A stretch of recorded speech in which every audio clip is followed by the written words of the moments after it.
Hello, TubeBuddies. We are live here with Roberto Blake talking about the YouTube algorithm, what it is, and how to beat it. This is actually a conversation that was sparked a little bit the other day on Twitter. So I wanted to bring Roberto Blake, an expert here on YouTube, as well as just in life, honestly.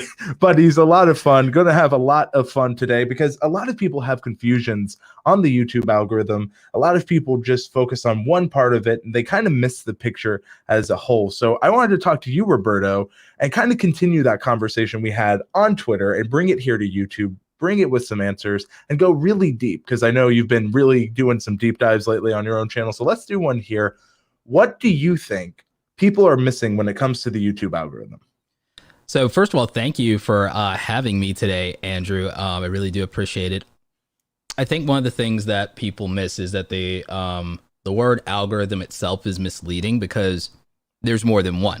Every major traffic source of YouTube has a different algorithm. And when we talk about the algorithm, what we're really talking about is just a way of measuring in response to human behavior. So a lot of people are chasing the algorithm instead of the audience. And they're thinking about serving this machine's qualifications and jumping through these hoops instead of paying attention to human behavior and psychology and culture. And if you do that, then the algorithm will be your ally because the algorithm only has really one job, and it's not to gatekeep or punish creators. It's to help viewers get what the hell they want. True. And I think that, taking it from just the algorithm to the audience specifically, a lot of people, when they hear audience, they think it's very broad. They don't really understand it. So one thing you do is I know you're very good at identifying audiences. I think a great example of that is you started your new channel. And so Yeah. how were you able to identify an audience and what led you to create that channel? I think that is a good natural kind of progression of the question. So the channel we're talking about in this case, because my main YouTube channel that is basically centered around the creator economy and like making money, marketing yourself, and knowing how to also create things that people would want to hopefully pay you for, is my main channel has 500,000 plus subscribers. I'm losing count now. It's like after that the numbers become superfluous, right? But I recently started at the beginning of this year a faceless YouTube channel. So I started a new faceless YouTube channel, and the promotion of that channel, even to my main audience, people would think, one, I haven't done a lot of it, to be honest, besides the community tab, but people would think, oh, well, that's why your channel is growing. No, 90% of its traffic is from the YouTube algorithm specifically, so specifically suggested, because it's a faceless YouTube channel. It's not personality driven. The data that I get from that is therefore more objective, to be honest, because there's no personality or face to carry it, because it's a music channel. And with music, then it's not even down to topic. So it really is like a pure way to measure YouTube and to understand the algorithm a lot better, in my opinion, to have a faceless channel that is music, because the core of YouTube and YouTube's traffic anyway, and YouTube's culture was actually built on music. A lot of people thought it was built on homegrown creators. It was really music, independent artists, even regular artists. It was MTV making the choice to start premiering videos on YouTube itself, or even doing exclusives that made YouTube a household name. And even among the top creators, the biggest creator videos in YouTube's history have all been music videos. True. Whether Another it's thing, PewDiePie or whether it's the Paul brothers and the diss tracks, that's been true. Or Rebecca Black back in the day, that's been true. it's a return to form, honestly. I think that, to your point, a faceless channel eliminates a lot of the variables that we kind of talk about. A lot of people are like, well, I'm not a name brand or people don't know me. But, you focusing on creating and cultivating a new audience for that channel is interesting because the algorithm follows the audience. So knowing who your audience is, who you want to help. I know a few people in our chat, like the Urban Explorer, actually shifted and focused on a new audience. When creating an audience or creating that audience profile, some people go, I want them to be guys at home that love music. How did you kind of take that approach? Did you use Culture. that exact approach? You say No. culture. Nope, I went to culture. So like culture drives everything, especially when we're talking about platforms, when we're talking about anything. So if you want to understand, if you don't have an audience, because a lot of you are thinking, when you hear audience, you're thinking subscribers, you're thinking viewers. You're not thinking the potential audience that you could reach, which is going to come down to what culture are you playing into? What culture are you serving? What about this speaks to a culture that then you would attract by facilitating the things already existing and happening within that culture? Okay. So whether it's lo-fi hip hop or whether it's anime or gaming, there's a culture, and a culture has a set of linguistics to it. A culture has a vernacular. It has its own words in the culture, its own power. It has its own rituals. It has its own trends. Primal Branding is a great book. It's the influencer Bible, as far as I'm concerned. It's the creator Bible. You get the book Primal Branding to understand a lot of these things. But yes, it has its own words of power. It has its own rituals. It has its own heretics. If you were a gamer growing up in the era that like I came up in, because I'm like about to be 37 this year, like gaming was a very niche specific thing, and you were a nerd. And so basically you were heretical to the mainstream. Gaming is now mainstream. And so now it's not looked down upon in the same way. So it mainstreamed, just like, you know, certain religions that you'd be burned at the stake for. Now, okay, well, now not so much, right? So that's what happens sometimes. So there's an internal culture and rituals and things that go along with any particular thing. And when you understand that, then you know how to leverage it, and you know how to be a part of a larger conversation. And then you can also look for an opportunity to stand out and offer something different, because you can play within that culture, but now you have to also carve out your own space. It's like, you know, you have to know where you're sitting at the lunchroom, but if you want some attention, you can't just sit there and finally be at the table with your people and then wallflower at the same time, and then wonder why you're not getting anywhere. Exactly. One thing it's a quote I heard more recently, and it's just a reminder: closed mouths often don't get fed. Your mouth is closed. You're not participating in the conversation. You mentioned it was more conversation. You know, some people focus too hard on the numbers, but you're looking at the culture. I really like that. And and when it comes to beating the algorithm, kind of going back to the gaming analogy, because you brought up gaming culture, you know, part one is identifying the audience, because once you understand that part, you can move forward. Just in like games, when you understand the objective, you can move forward. Understanding who you are creating the content for on a cultural level, on a level more so than I want to help moms, for example, learn how to parent with their families. That's one I see. I want to teach people how to garden. You want to go deeper, and I love that. Yeah. Can you show us some? Go ahead, Andrew. Before we move on, can you please bring up the comment from YNG World? Sure. And can you read that out for me? So it says, Roberto, I need you to explain getting YouTube to push videos and titles and keywords. We can get great content all day, but we can't get the algorithm to push it. What's the point? So here's the thing. You're blaming the algorithm instead of taking responsibility for your content. And that sounds like talking down to you, because I know that that's the comment that I'm going to get in the live stream or in the replays and everything like that. I'm tired of getting that comment and everything like that. I'm going to take that attitude and I'm going to beat it like a piñata real quickly. Because here's the thing. That sounds harsh. I'm the tough love guy. I'm not going to coddle you. I'm not going to be a cheerleader. I'm going to be that track coach who makes you run those 10 miles. You're going to hate me now. You're going to thank me when you have washboard abs. YouTube is already pushing the content, Andrew. YouTube is already pushing everybody's content. We have a new metric that shows us that YouTube is pushing our content. You know what it is? Impressions? Impressions and click-through rate. Mm-hmm. When we get a 2% click-through rate, which is actually not bad. That's average. It means that 98% of the people who had the opportunity to see our video said no. And that's okay. Life be like that sometimes. Out of all the people you've ever met in your life, how many of them did you become friends with? How many of them did you end up dating? How many of them did you do business with? Like, everything is down to that 1 or 2% of people who says yes, and then you make the most of that. But understand that you weren't denied opportunities at any point. Not really. People think they're more so being denied opportunity and data will tell us the truth. We'll tell ourselves every comforting lie in the world. We'll tell ourselves every comforting lie in the world so we don't have to take responsibility for anything that happens. And we can blame the world, and we can blame every system. We can blame society. We can blame everything, and we can embrace the idea of some type of victimization.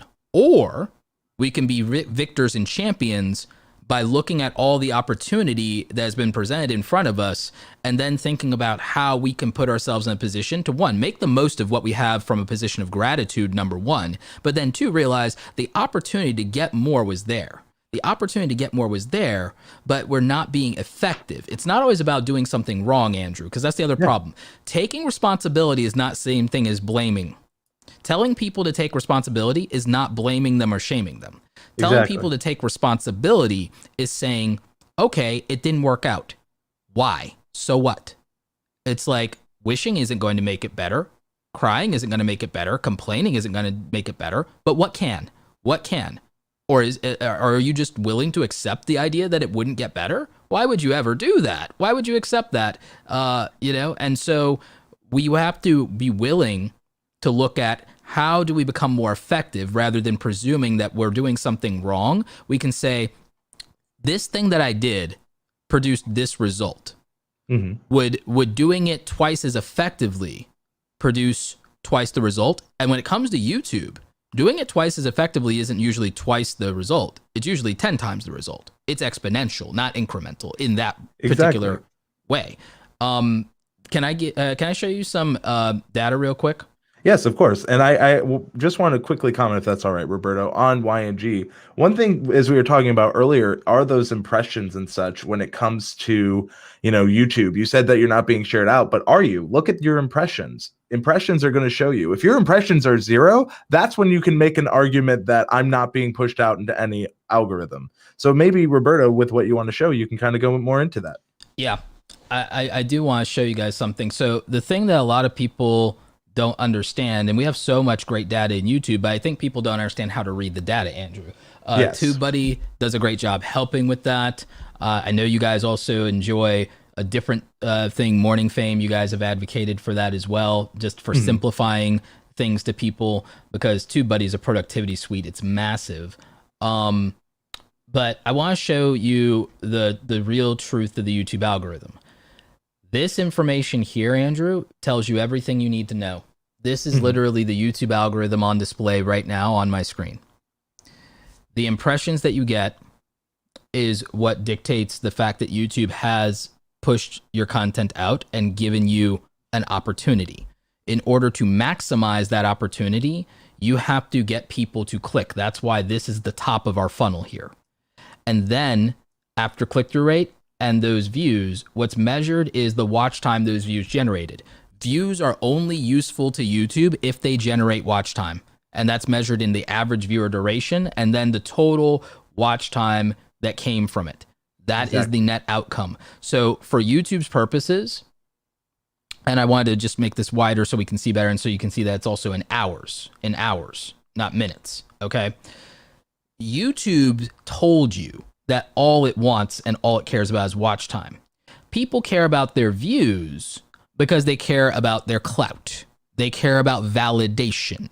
Views for them are validation, because views don't necessarily equal money. I've talked about this before. The entertainment channel that gets a bunch of views makes 1/10 of a penny per view. 1/10 of a penny per view. It's not even a full shilling, okay? It's 1/10 of a shilling. A business channel makes a penny per view. And so that's when you put it like that, it's like, wow, I'm killing myself for all these views. Why? And it's straight up validation. There's no other reason, because it's not money. Because I'll tell you the truth is, even if you were a famous entertainment YouTuber, the money isn't that good. Not for the hours, not for the time, not for the investment. If you get brand deals, it is.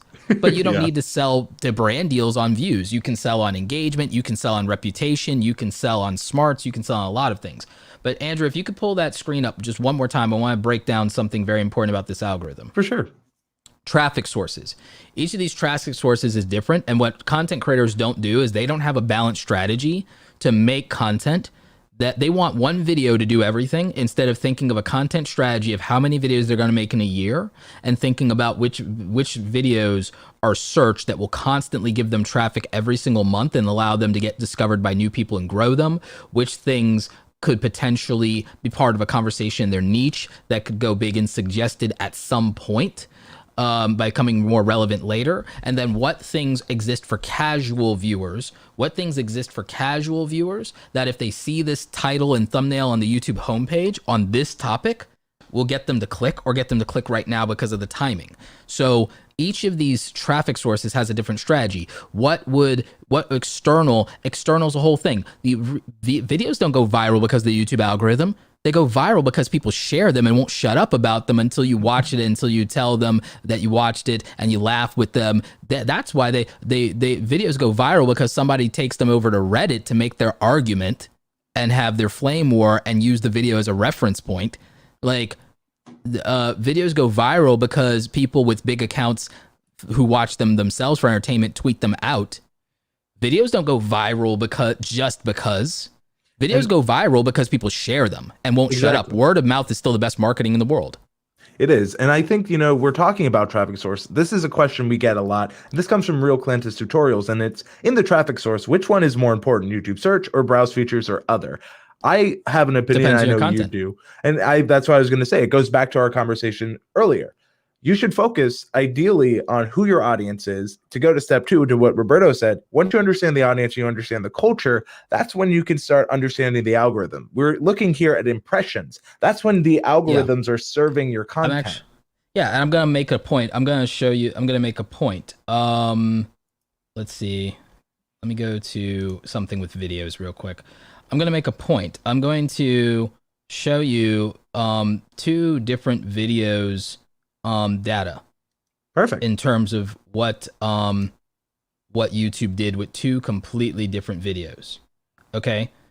This video, which has almost 400,000 views, got 68% of them from the suggested algorithm. This other video that is almost as successful, that was uploaded the same week as that one, which has 200,000 views, another banger video, it got its from browse. It's the opposite. Mm-hmm. YouTube did not treat them the same way, even though they're similar subject matter. One of these things did better on YouTube's homepage. Another of these things did better when suggested against other videos.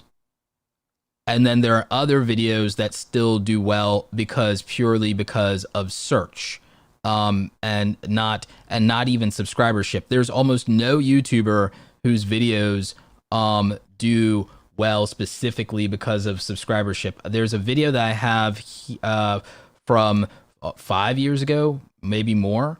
Let me go to its analytics. 2015. Okay. 74% from YouTube search. This thing has a total of how many views? That's not that's the last 28 days. Let me go to its lifetime views. Mm-hmm. Since upload. 600, almost 600,000 views. 68% of it is YouTube search. You see my point that it doesn't, everything is different. Every video is treated uniquely, and every video has its own benefit. So what should you, this is why I'm talking about, I have a balanced strategy, Andrew. I have a balanced strategy. Now, currently, it looks more lopsided than it is due to the content I've been doing, but think about it. There's content that does differently or does well depending on the psychology of how someone would click on it. There are videos I make that if they perform well up front, it's only going to be because when presented on the YouTube homepage as an algorithmic view, it's going to do well. And then there are videos that won't do well initially per se outside of my audience, but when suggested to the same type of viewer who watched a different video, that this video is a candidate to say, hey, this video is like this other video. So people don't even think about this idea. Andrew, I wrote this 20-minute long article. It's 20 minutes to read. Mm-hmm. This article about how YouTube's algorithm picks winners and losers, quote unquote. I titled it that way so it'd get read, but because it's not really how it works. But no one thinks about, everyone says, I want suggested video views. They don't even think about, why would my video be a candidate to be suggested against another video? And they think they need to be suggested against another big YouTuber's videos.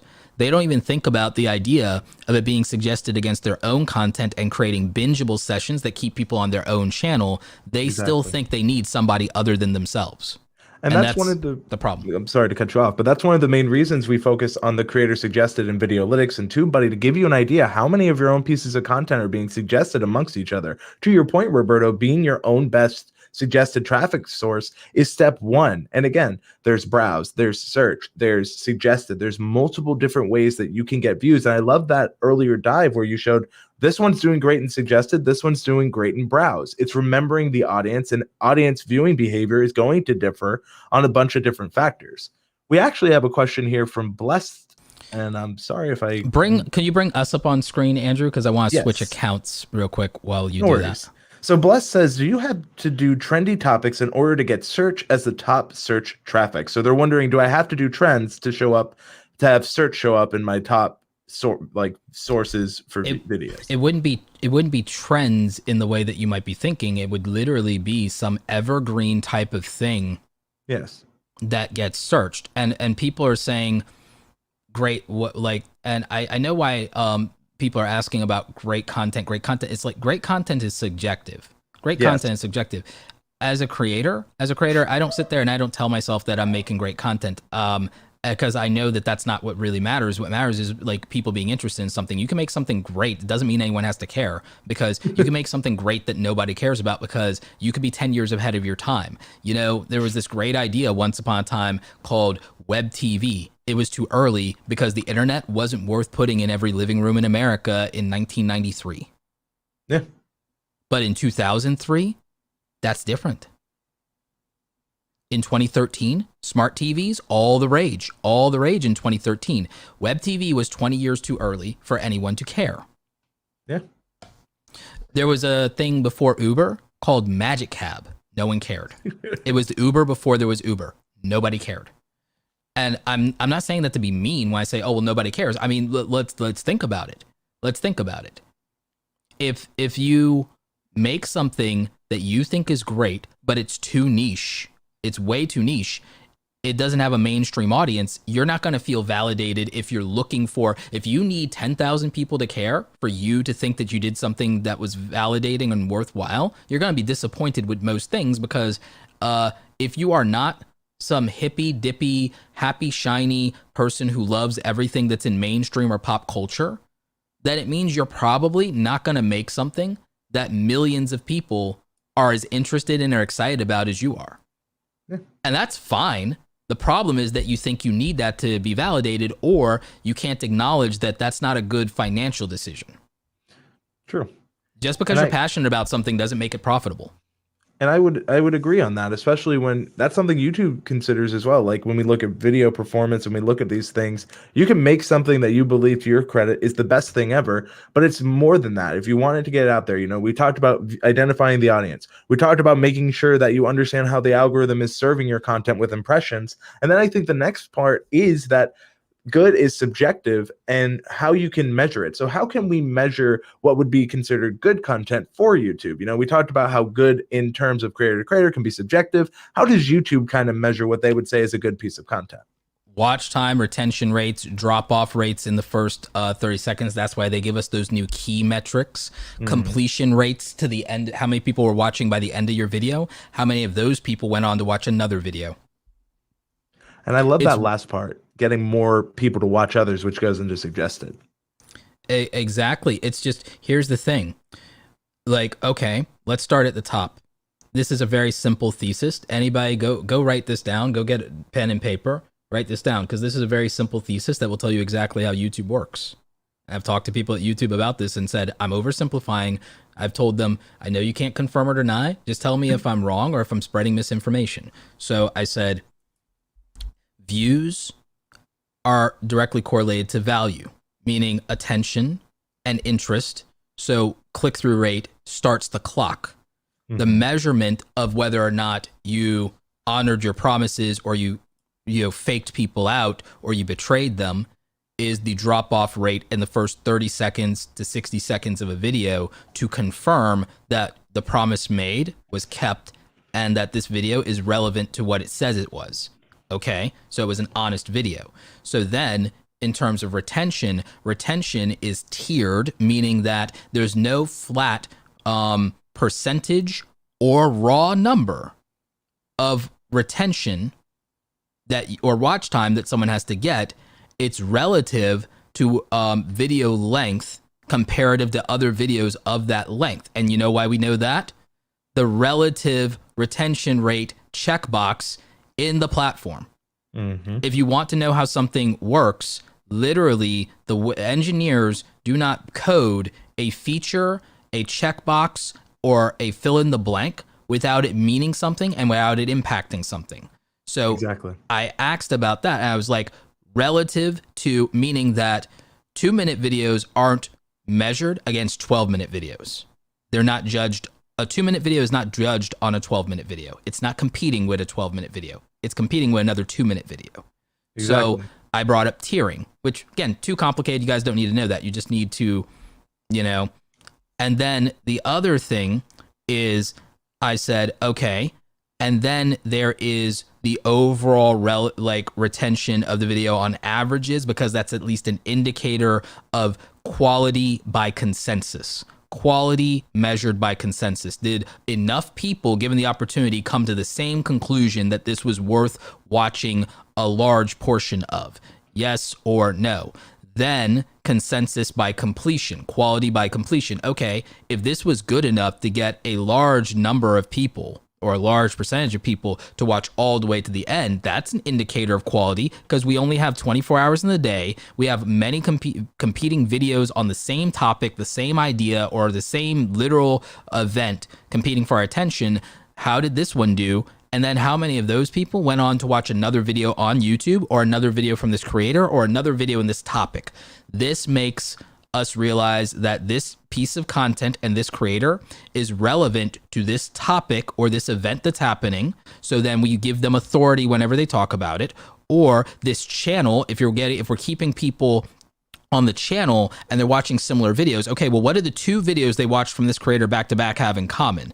That's more interesting. So what do we know about those videos? What were those videos described as in their titles, their description, and their tags, and in the words in their transcript? Aha, this creator has proven that people will listen to them for long periods of time, or sufficient periods of time relative to how much time they asked for, about the following things. So if they ever talk about this again, we can predict that people will enjoy it.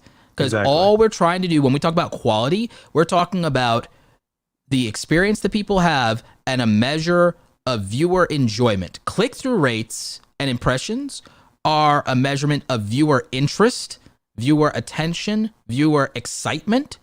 But then enjoyment is measured in time. The time you give to something, you don't give a lot of time to a bad experience. You get out as quickly as you can. So that's how we measure quality. That's the part that's not subjective when you have that data. That the subjective part was they were turned off by this or that, and then it's your responsibility to tweak accordingly. Exactly. For me, I killed my intros completely. I killed them dead. I buried them in the backyard. So that's a thing.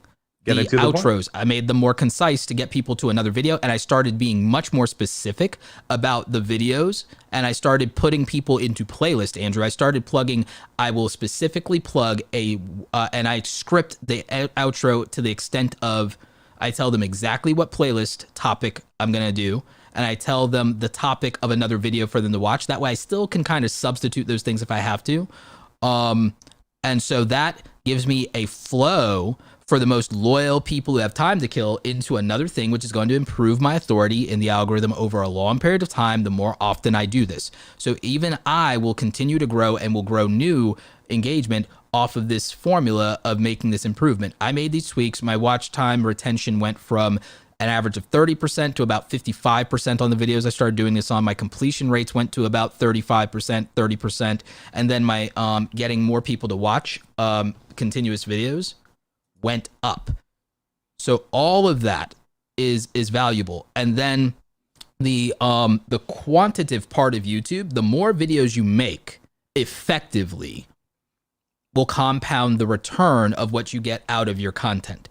So exactly. So if anything, quality being the most subjective thing, I would pay very close attention to viewers' value system and their psychology and what they already give attention to, and pick those topics, and don't just do it to get the attention, but you have to actually be interested in it, or you're just going to hate your job, quote unquote. And then quantity scales. Quality can improve and be variable in many ways because quality ends up being the experience, and the experience is dictated by your production, your performance, and your personality. You can have great performance, great production, and people could hate your personality. So then the quality ends up for them being trash just because they don't like you. Doesn't matter. So the thing is, that's why in a weird way, beyond controlling production and performance, I theoretically don't worry about quality to the extent that many other people do, because I can't control perception of quality past the things that are objective. Of course. And I think that statement there is you can't control what other people think. There's a quote that says you can be the sweetest peach in the tree, but there's always going to be someone who doesn't like peaches. There's always going to be someone who's not interested in what you have to offer. So what you need to focus on is what your core values are. And going back to beating the YouTube algorithm, I love how you were talking about when YouTube identifies things that get people to watch for long periods of time on your channel, that's when you start building that authority. It's commonly talked about how to build authority, but YouTube uses that SEO. It uses the watch time. It uses all the data points together to be like, all right, when this creator talks about this subject, if you're a cooking channel, maybe it's a certain kind of recipe. If you're a gardening channel, maybe it's a certain thing you garden. If you're a makeup channel, it can be a makeup brand, a makeup product. In gaming, it could be a specific game. YouTube uses that data, and then that's how they help serve you. Again, so we went from getting and understanding the audience, understanding how YouTube works with impressions and click-through rate, and now we're talking about deeper. We're going deeper into the content and what is good content. Roberto, I think this is really good, and I think that this is some really valuable information. So we do have a couple more questions, and I'm curious. Let's answer some, and then I'll share more data. Please. So I can't find it, but this was a question earlier. Should I be focusing on external sources to help grow the internal sources on YouTube? So they're wondering if I share it off platform and we bring people in, does that help in YouTube sharing it internally on the platform? So let's say I bring someone from Twitter, they watch a video, does that help with my internal sharing for YouTube size? YouTube's official answer on this when you ask anyone from YouTube will be no, but it's an incomplete no in terms of the answer, because here's what does help. What does help is obviously if that person who came subscribes, hits notifications, and comes back, or they know your upload schedule is Wednesday at 5 p.m., then they're going to be a viewer that you got initially from Twitter that day, but then is going to be a direct YouTube viewer going forward. Or if they end up watching the videos from, like, they came from Twitter for that first video, but then they organically in YouTube watch a second or even a third video, then of course it benefits you algorithmically there. When I asked someone from YouTube about that in Clubhouse, they had initially said no, but it was an incomplete answer, because it's like, because when I follow up, well, what if that viewer that I got that way then does all these other things? Then, oh yes, well, of course so again, it's sometimes, and this is no offense to anyone at YouTube, I love everyone at YouTube, but I also have been a coder and a developer, not a high-level programmer like that, nobody working in machine learning. I was a Flash developer, and I did some PHP and Python back in the day, and obviously HTML when I was a web designer. But like the thing is, I understand system architecture, and at a pretty deep level intuitively, honestly. Pat myself on the back here. And the thing is, I understand the intent of somebody making something. Someone makes something and they might have a specific use case or design. That doesn't prohibit unintended consequences or extensions of behavior that go beyond that. You make a tripod to hold up a camera. Doesn't mean we don't have many other uses for that, tripod and everything like that. Just don't go clubbing anybody with it and using it as a blunt object, but it's not as if you couldn't. It's not recommended. But that use case does exist, clearly. So unintended consequences. So when they say something, I take it a little bit with a grain of salt, and I use my own critical thinking to say, okay, this is true under academic circumstances, or this is clinically true, but what about the creator experience? Mm-hmm. Primary example, going on vacation doesn't hurt your YouTube channel. Well, in theory, yes. In practice, that's not true. Exactly. And it goes back to YouTube's focus on relevancy. If you're on vacation, that fear then is like, well, how can I be relevant when I'm gone? Now, YouTube is thankfully giving us more tools like the community posts. I've seen that if I can schedule a very thought out and community post that gets a lot of engagement, it doesn't hurt as well. But for a while, as to your point, Roberto, YouTube is trying to answer to a majority. And when you're trying to answer a majority's question, it becomes a lot of PR kind of responses. Not saying that anyone at YouTube, I don't envy that job at all, trying to answer every creator's question on everything. But I think to the point is that there are those unforeseen consequences. If shout outs to the Half-Life people, prepare for unseen consequences, right? So I think that to that point, the external, if you can get them to watch more, will help. But if you bring someone from Twitter, they click your video for maybe a second, they're like, oh, I don't want to watch this, and they leave, then that isn't helping. And I think that's an important distinction to make. It is. There's a question about ads that I want to answer. All right. And then I've got data for you. No worries. And then we'll answer more questions. I want to answer as much questions. I don't want to just give a diatribe about the algorithm, even though that's super helpful in some cases. But I don't see the ads question here. It's from Orken. Orken. Looking for important question. Does advertising a video on YouTube? You see it? Wow. I see it now. Nope, Chat the one above fast. that. Sorry, it's the one above that, Andrew. No worries, it's just chat's moving fast. Yep. So, important question. Does advertising a video on YouTube to gain more subscriber affect positive or negative on my channel? It's going to be negative for 99.9% of people. And the reason is, one, a lot of you have no background in advertising. So like getting traffic to that, first of all, you're going to hurt your organic reach. It's not going to help you in the algorithm in a meaningful way.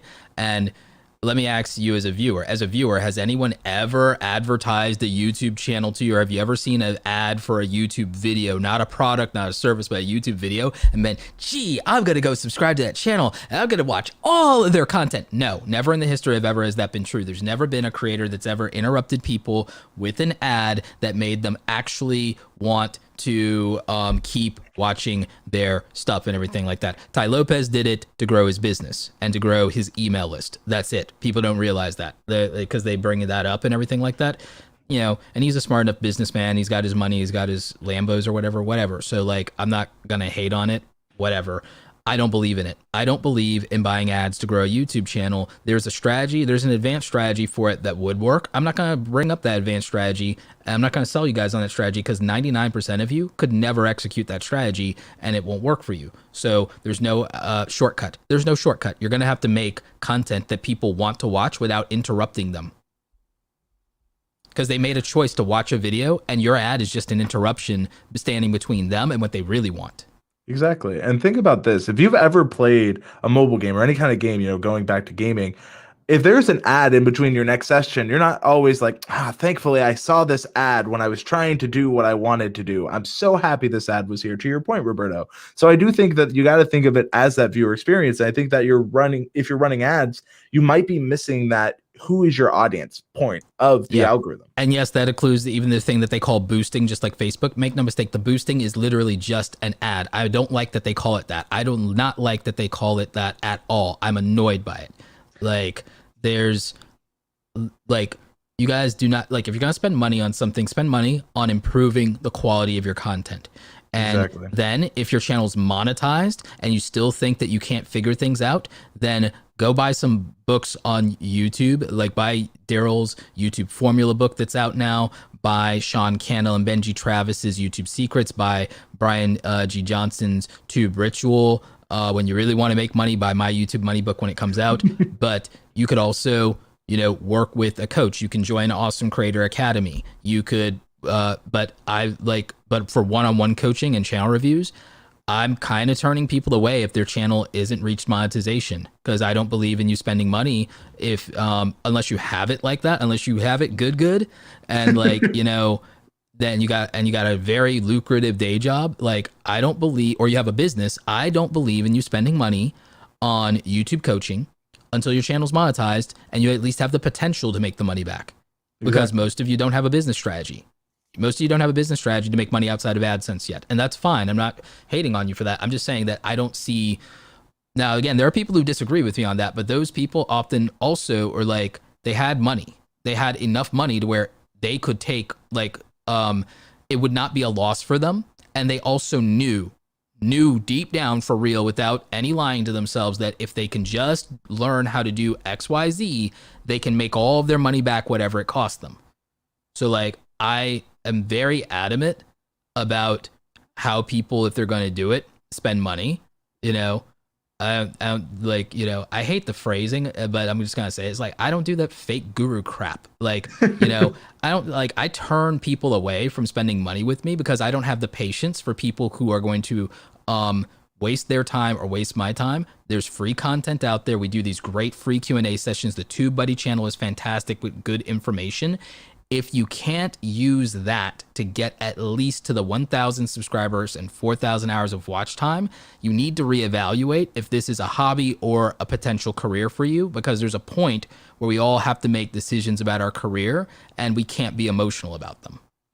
And I think to that point, you have to also, am I using every resource available to me, and am I using it effectively? I think that is an important question. Speaking of YouTube resources and things that people are using, one thing people, and I'm bringing this up from A Million Net, and this is question, what is the best view duration for beating the algorithm, and what are the best practices to get more views? So I feel that this is a common thing where we tend to focus on like one thing. If I can just get this one thing, I'll finally do it. It's all right. So here's the thing. YouTube channels, not unlike human beings, have completely unique DNA. They have completely unique DNA. What works for somebody else's metabolism doesn't necessarily work for you.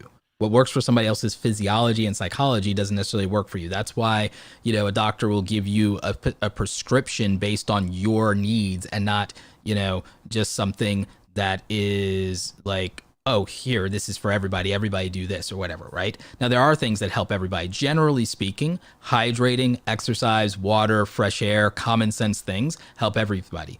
Best practices in YouTube are the same thing. Best practices in YouTube are no different than eat salads, get some exercise, do some cardio, hydrate, get some sunlight. That's literally the same thing, okay? Yeah. Now, someone asked about, well, do these books and courses and stuff help? It's like, does going to the gym work for some people? The people who commit to it, yes. Do the books in school were the books in school trash because somebody got an F? Well, no. But books don't necessarily work for everybody. If they aren't good if books don't work for you, then books don't work for you. Some people need hands-on learning. Some people learn by doing, like I do. I also can learn from books. I can learn a lot from books. I learn a lot from doing and from practice. I learn by being able to see people doing things. I have a lot of different ways I can learn. I'm what you would call an autodidactic learner. A lot of people aren't. I don't think most people are autodidactic. I don't think most people can be self-taught. And that's also probably what would mean that most people, I don't believe, this sounds harsh, I don't believe that most people can be a career content creator if they weren't somebody who themselves identifies as a creative person and is a self-disciplined, self-motivated learner. Because to be successful as a musician or an artist or a filmmaker or a photographer or a graphic designer or a video producer or editor, you would have to be that. You would have to be that. The same qualifiers. And I'm not trying to gatekeep. I'm not telling you what you can't do. But I'm telling you that for most people, it would be impossible, because the alternative is a lot of struggling that people don't have the patience for. Because if you can't move on your own and get to a certain place by a certain point, most people will give up and quit. Or they will keep going, but they won't change because deep down they don't believe anything will make a difference for them. And they may also lack discipline.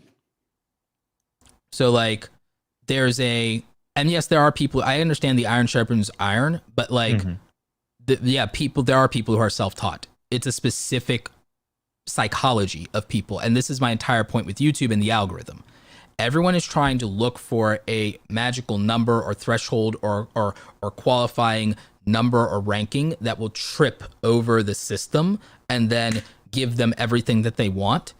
And it's not that. The system is only catering to the behavior of the viewer. The creator who understands the psychology of their audience and the culture of their audience will win. Even when they mess up, like PewDiePie, for example, or the Pauls or anybody, they understand the culture of their audience so much that the whole world can be against them, but their culture, their religion, their cult will survive and will endure the persecution of the outsiders, and they will just be heretics, and that's the reality of cultures, and that's the reality of large groups, and that's the idea of psychology, and that's markets. That's what the cult of Apple is. The cult of Apple is its own rituals. Blue Bubble Gang, Blue Bubble Gang, that we don't deal with them green bubbles. We don't deal with those heretics. I'm a green bubbler, Roberto. Sorry, bro. I'm going to convert you. I'm going to convert you to our order. Andrew, I'm going to convert you to our order. You will join. You will join us. Well, I'll be honest. Samsung's making it a lot easier for that. But for a while, they were making it hard. But you get my point, though. I want people to understand, and I'm not trying to gatekeep or come at them. I'm trying to make them understand that there are psychological barriers that hold people back. And the thing is, sometimes you'll need more resources, or you'll need more help, or you'll need more time to overcome those things. Even me, there are psychological, and you and I have had these conversations, there are psychological things that have held me back in my career because it makes it more difficult to get to a place of comfort to make the move that needs to be made. Yeah. There's, that's the real issue. The real issue is that you guys have done a great job of showcasing the data on this. The data around the number of creators who endure and don't quit.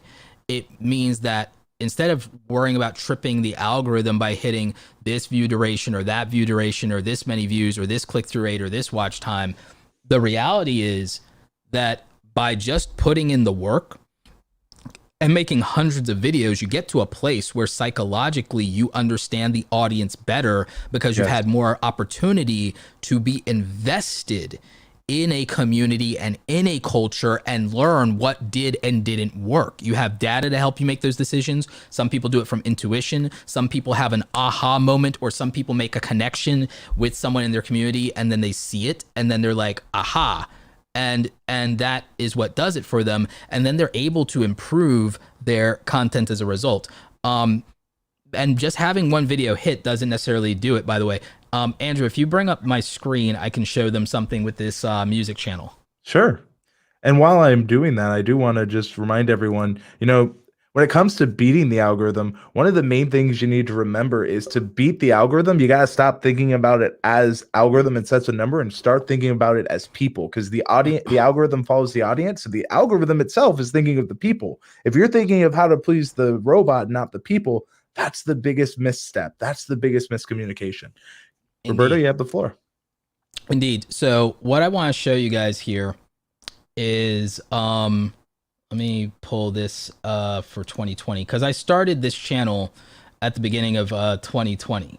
So as you can, sorry, not 2020, 2021. Sorry. Why did I say 2020? No worries. Flashbacks to 2020. But okay.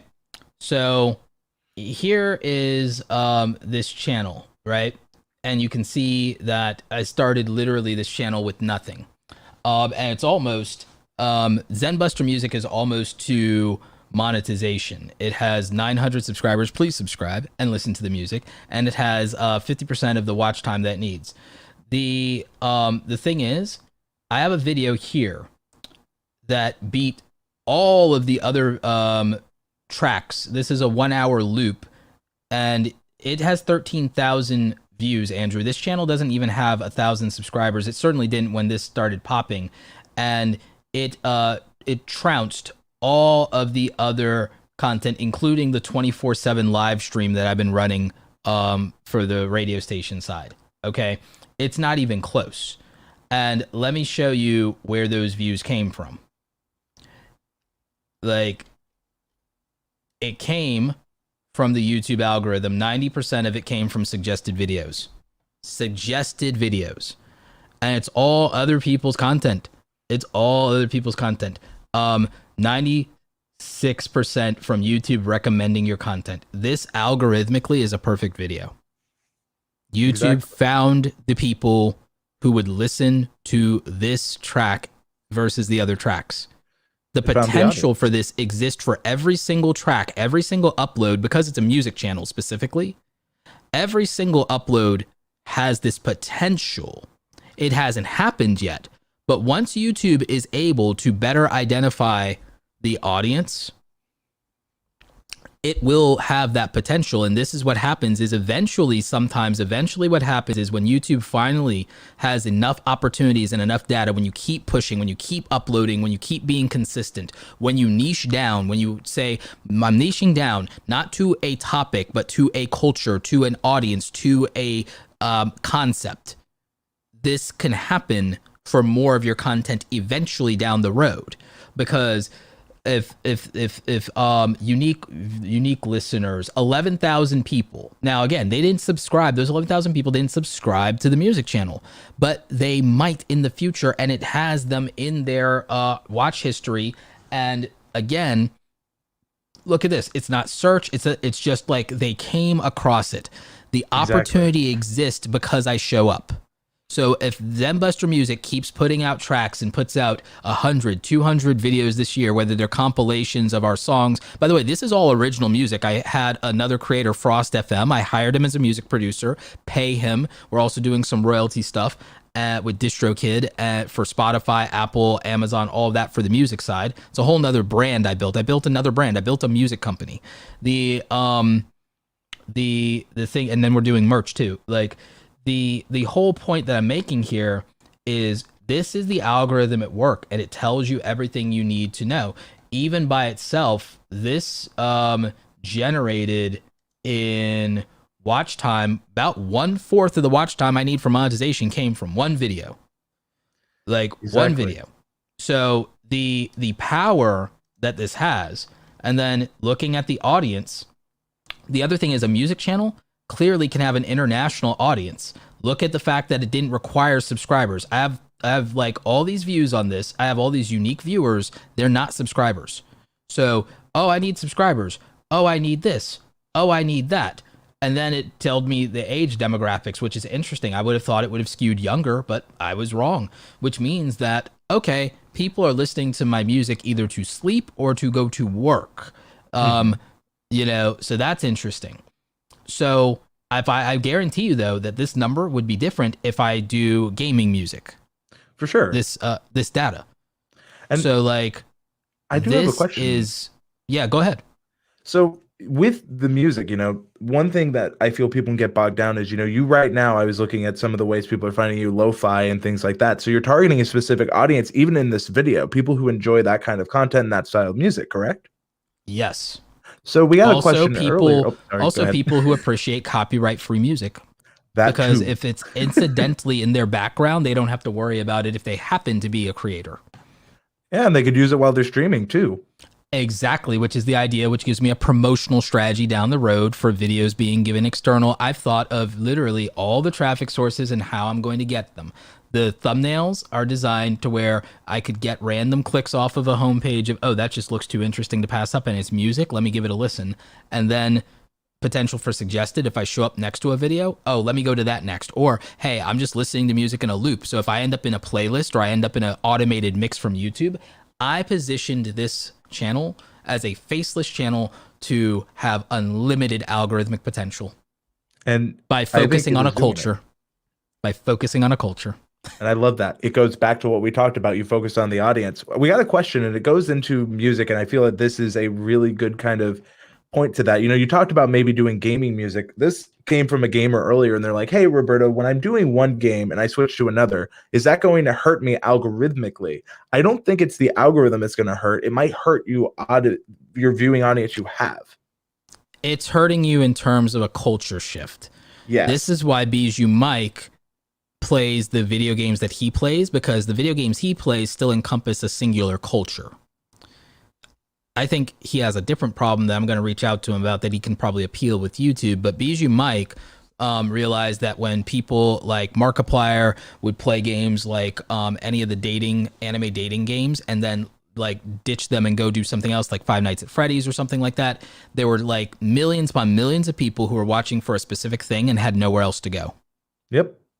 So when he realized that, looking at Markiplier, Jacksepticeye, PewDiePie, he decided to focus on a genre of interesting games, and occasionally he'll play other things, but when he does, he expects that he won't have consistent numbers.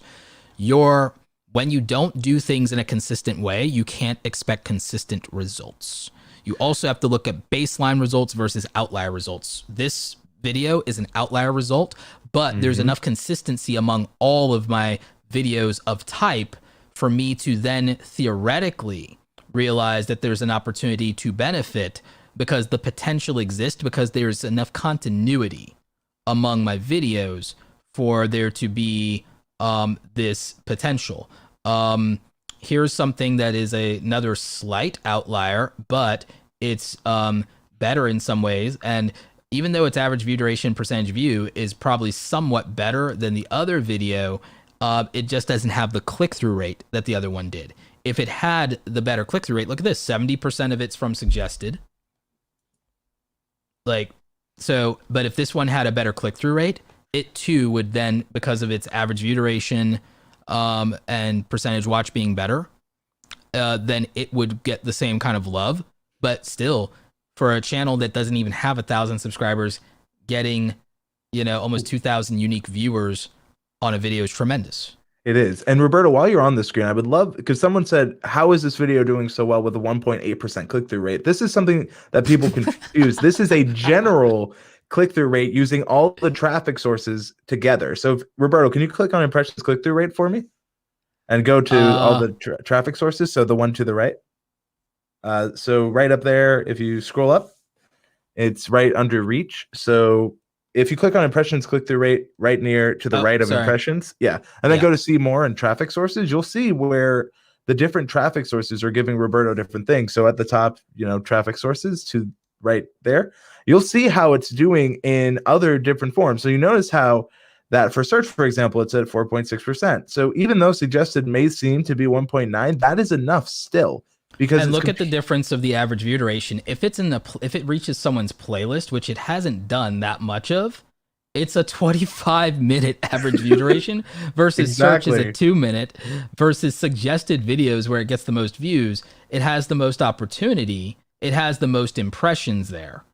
Exactly. And then that's where all of that happens. So this is an aggregate. That's what people get wrong, is this is an aggregate. Exactly. And I think that that's something people get confused at as well, because sometimes you can have a video perform really well in one traffic source and maybe not so well in the other. And also the click-through rate, you can have 100% click-through rate if you have one impression. A high click-through rate percentage means nothing without the number of impressions. Look, in business, in sales and marketing, 2% is amazing because like you're a hero. You're a freaking hero. They will literally lift you on your shoulders onto the sales floor if you get 2% conversions in business, in real business.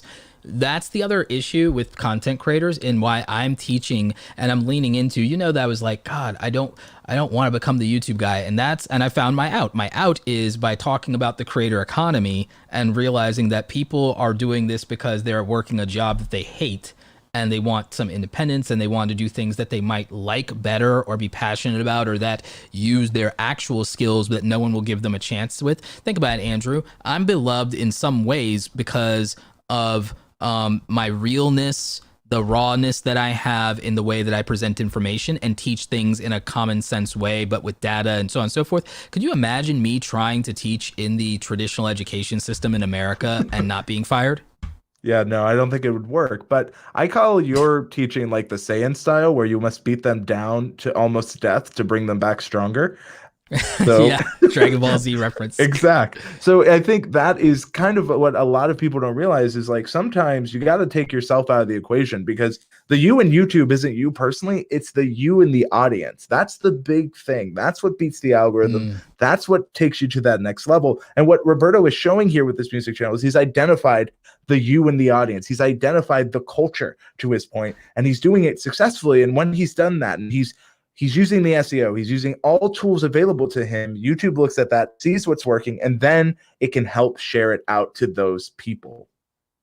Exactly. And that's why this channel is killing it and it's getting the watch time. This entire channel is a watch time trap, and you can literally see how it's working. The algorithm is giving it the views. It's not because I'm not promoting it massively in my main channel or in anything. This secondary channel, this music channel, is really growing rapidly because of the fact that it is positioning against the algorithm, because it's giving viewers something they want. Whenever I do share or post this in my channel pages, Andrew, I always say, hey, something to relax to get through your day. Or it's like, hey, we're in stressful times, that you're probably doom scrolling right now. You know, put this on the background and see if it makes you feel any better. Like that's a very specific value proposition. That's a very, specific thing. And Exactly. the thing is, building off of that, here's the other thing, Andrew. You know this. I went through and I paid money not only to produce original music. The thing that a lot of people will do with this type of channel is they'll use existing music. They'll reach out to people, or they'll find copyright music like, Epidemic Sound, and they'll do it, whatever. But I paid to have animations done for longer tracks. I paid to have custom artwork and branding done. I did some animation myself in After Effects. I treat this channel, and I guess I'll also show them the channel itself. I treat this channel and branded this channel and positioned this channel the way that you would if you had 100,000 subscribers already. I spared Exactly. no effort and no expense to build out a real brand for this channel and to treat it like a lo-fi channel that has 100,000 subscribers or even 1,000,000 subscribers. Even if I go to the 24-hour live stream, I pay for a VPS server to do a 24-hour live stream, and I have an actual paid animation going on here, like that I paid to have done. Just to again take advantage of the fact that if I have a 24-hour live stream, then my channel ends up potentially in people's watch history, and I can Exactly. potentially get them to go to any of the playlist here, or even to the Spotify. So everything I've done has been to give this new channel every single chance at success, and to literally from day one say, I am coming for any channel in this genre that has 100,000 subscribers. And you're positioning yourself well, because then as you grow, the copyright free angle and your unique ability to own the music you puts you in a place, to your credit, where a lot of others can't be. And so you own even more, which is, again, a well thought out plan. You know who the audience is. And when you do that, that is when success can happen. You set yourself up for success at the beginning. Yep. That's the thing you have to do, is position for success by building a strong foundation. Andrew, I have a little bit more time for the audience, because I know we did a bunch of data dump. I'm happy to answer a bunch of questions real quick. That'd be perfect. So if you guys have any questions, we've been taking them. 15, 20 minutes of Q&A is fine with me. I see from Jex Music, Roberto, a question about live streams. I have a 24/7 live lo-fi stream. I see people watching it 2 or 3 hours a day, but these hours are not counted in total watch time. I don't understand why. So if you're running a video go ahead. Until a live stream ends, its watch time is not counted. Exactly. Which is why the way we use 24-hour live streams is not for the purposes of acquiring watch time, but it's for acquiring new subscribers. Also, for the purposes of being in someone's previously watched history, so that our new content is recommended to them. Not to mention that live is giving impressions, and that live has its own featured section on the YouTube homepage, which gives us a more competitive advantage. That's why we do them. Exactly. And you're top of mind, because live streaming, again, YouTube loves relevancy. Live streaming is going to be relevant. So here's another question from Dan Richard Fishing. I love this question. We get this a lot. Would you recommend going back on an older content that seems stagnant and testing new titles, descriptions, and thumbnails on those? Or are they lost opportunities? Just look forward with learned lessons. I want to answer this really quickly. And this is something that I know you will answer this, but when you're going back, I have a short answer to it too. So go ahead. Oh, well, if you want to go, I can go for it. I can wait. No, you go for it. And then my answer to it's super short.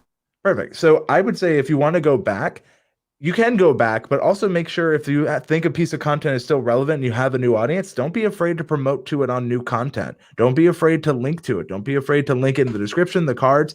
Have you really done everything you can to give that video an opportunity to shine? And if you have, if the views are at 0, your impressions are high, but your click-through rate and stuff is low, then yeah, go back and look at it. Yep. My short answer to it is, if the content is evergreen, then it's worth it. If it's not, move on. And even if it is, you might be better served just making a new video that you think you could make better. So I saw someone earlier ask what evergreen content is. Roberto, can you just quickly explain if they do not know? If you made a video about whatever YouTuber is doing what this week, that video is irrelevant and not really worth being bothered with 3 months from now. If you made a video about Filmora or Adobe, then that video is relevant 4 years from now. Evergreen comes down to, can I watch this video at any time and get value or enjoyment from it? Mr. Beast makes entertainment content, but he doesn't make it dated, which means that the 1,000 roses he gave his girlfriend for Valentine's Day, you could watch that any day. It doesn't have to be Valentine's Day because it's a funny, quirky, and a somewhat romantic video. You could watch that on your anniversary. It doesn't have to be Valentine's Day, but he made it last year and promoted it again this Valentine's Day, and the views on it were for the roof because he didn't have a new Valentine's Day video, but this one can still be watched a year later and enjoyed in the same way, just like your favorite movie. Just like your favorite movie. All Mr. Beast does is make this episodic, high-quality content that you can watch anytime, any day, and it doesn't matter. That's what Evergreen is.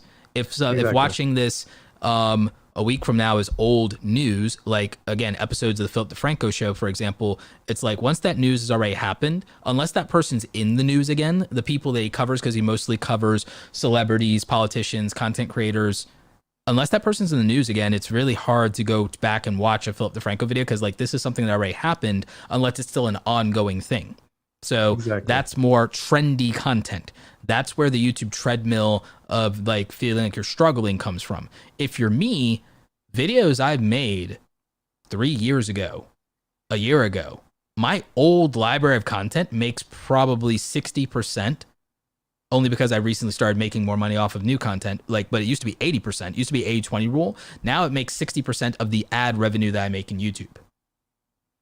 And it gives you, you're not so much constantly running on the treadmill. I know that a lot of people, if they don't have Evergreen, they feel like I always have to catch up. I always have to catch up. But it's because they may not have those pieces of content that can constantly bring new people into the channel, can constantly bring interest. That's why on TubeBuddy, if we talk about our strategy, we talk about the free tools. We have a video where all of our free tools are free. You could use them as long as you want. There are some limits, but they're free, and it's evergreen. You can use them as long as you want. And it's using that smartly. Your lo-fi channel, in your music channel, I should be more specific, it's not just lo-fi, but your music channel is going to be evergreen in ways that they can listen to that music whenever they want.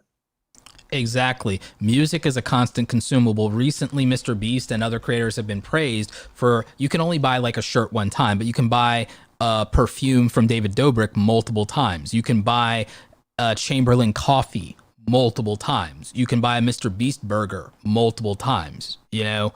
So a consumable in that way is fantastic, and you can do that with products and you can do that with content.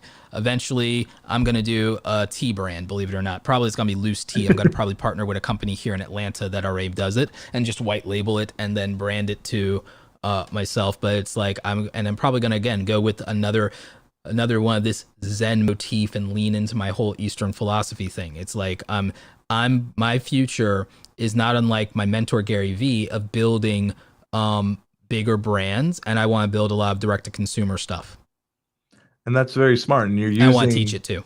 Well, yeah, and you're also identifying audiences there. And I think that business knowledge of identifying who this is for works beautifully on YouTube. And, you know, you don't have to necessarily be a business mindset. You just need to be a student. I think the best people on this platform are students of the game. I think some of the best artists have said they're still learning, even when people were like, you're at the peak of your career.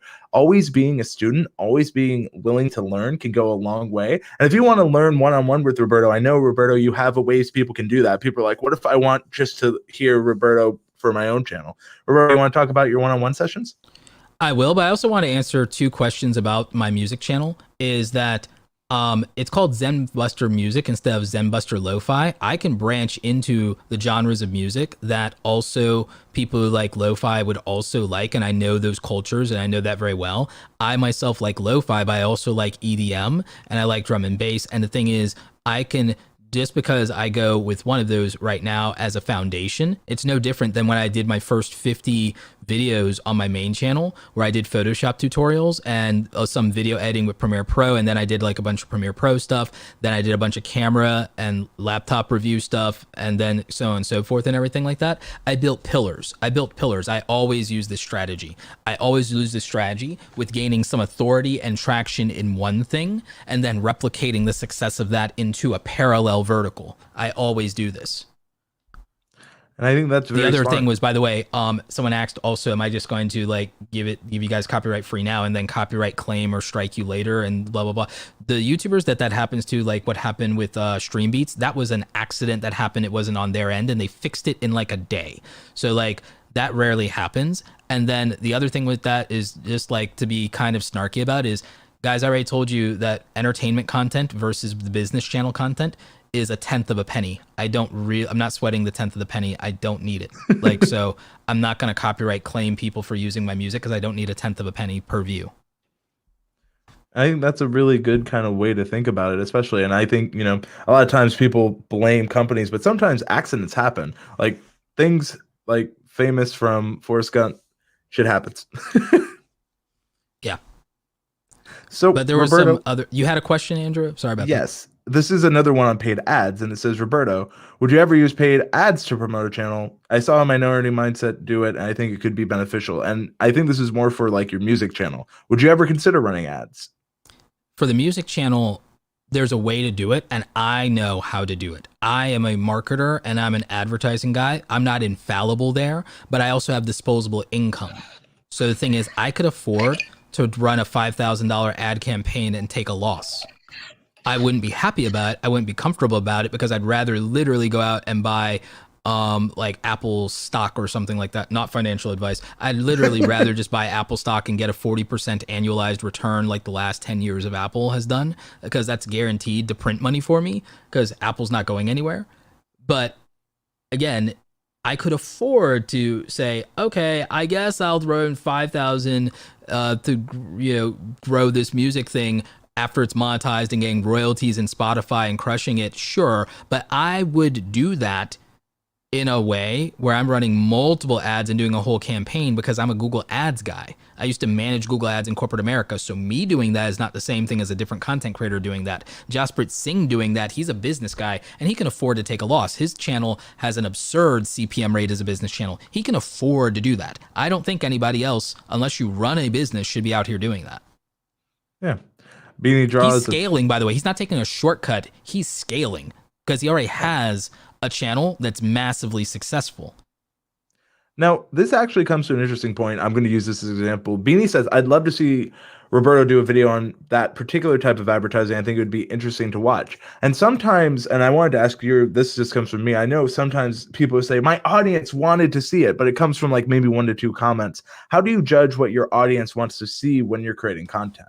The data-driven decisions, also from a culture standpoint, knowing what you yourself would have benefited from or enjoyed the most, but then finding a way to take that also to the most extreme version that could cultivate the attention of people who aren't you.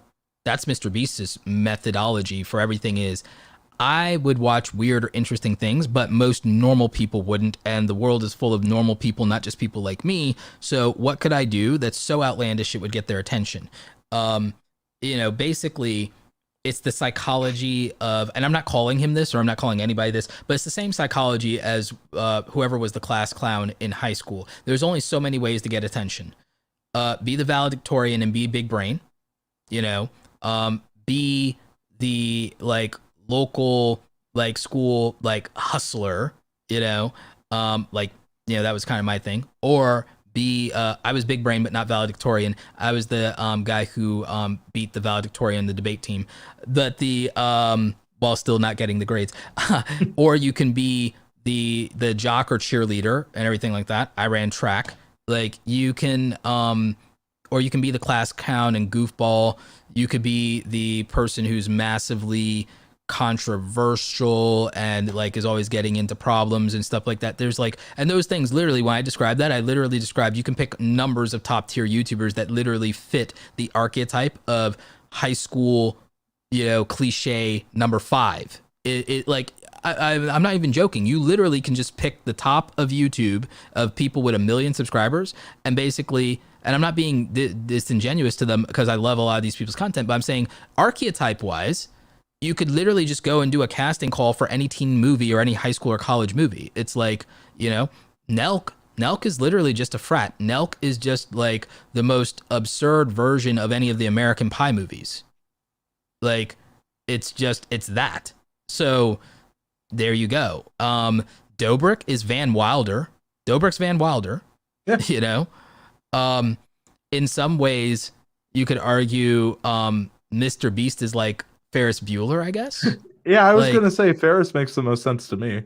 Yeah, like, what I'm saying? So there's like a lot. There's like I feel like Casey has become Adam Sandler's character in like 50 First Dates after they get married, and like, what I'm saying? Yeah. Like, that makes sense.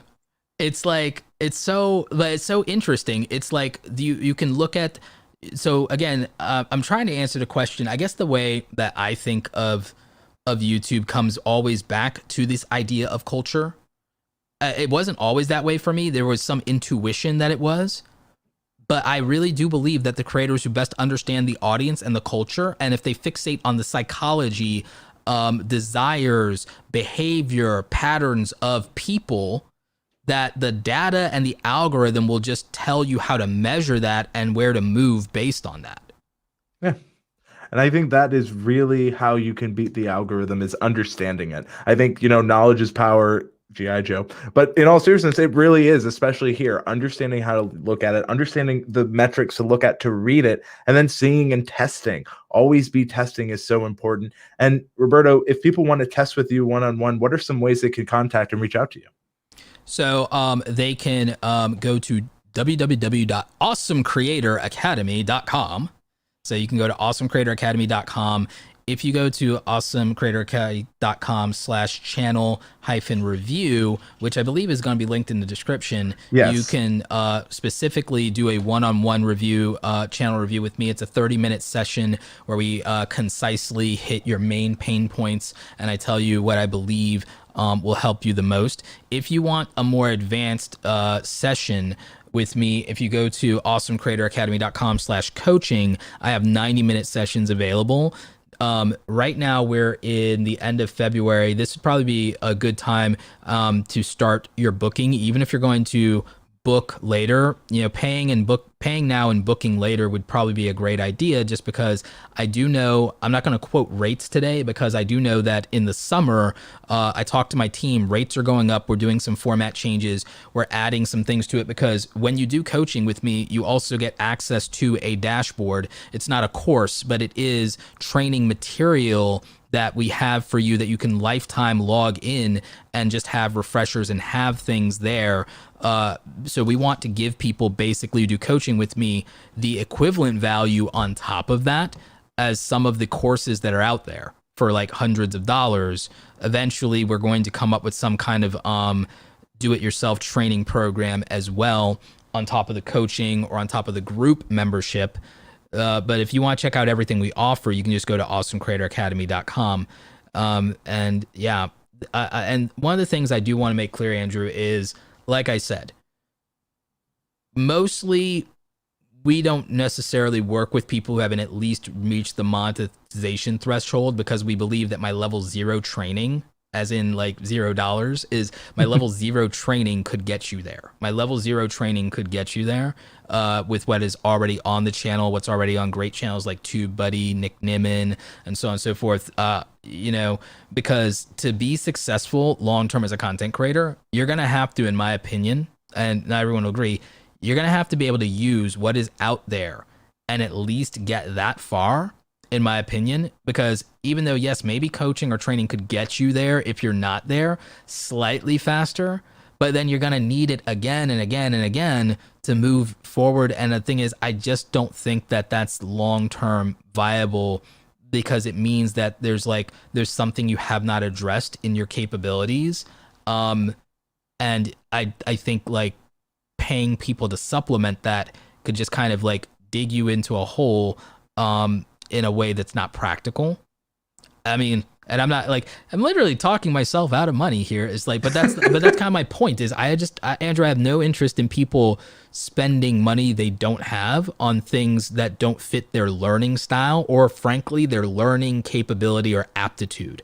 I think that there's a certain point where as a content creator, there's things you have to be able to do effectively on your own to make this a workable career, or it's better to let it remain a hobby, let it be for a form of expression that brings in maybe a few dollars here or there. You know, there's nothing wrong with being a hobby creator. Not everyone has to be a YouTuber or a Twitch streamer or an Instagrammer.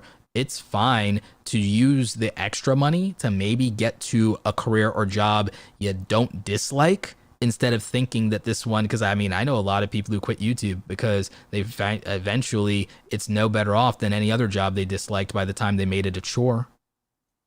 Yeah. I think that it is understanding those different things. I think you're being honest, you're being truthful so that people can, there are resources. There are things out there that they can use, not only from your channel, but the other channels you mentioned. Roberto, we're going to have that link in the description. I'll make sure to put the coaching as well. We'll also have your YouTube channel. Everyone, if you're not already, please subscribe to Roberto Blake. Consider installing TubeBuddy. We'll also have an affiliate link down there for Roberto so you can help him out even more. Thank you all so much for watching. It has been a fantastic stream. How do you beat the YouTube algorithm? You focus on the audience first. Thank you so much, the audience first. You put the audience first and you optimize second. And you also go and subscribe and listen to Zenbuster music today throughout your day. YouTube.com/Zenbuster. Throw it on in the background and beat the YouTube algorithm for me. Thank you so much, Roberto. All right, you guys.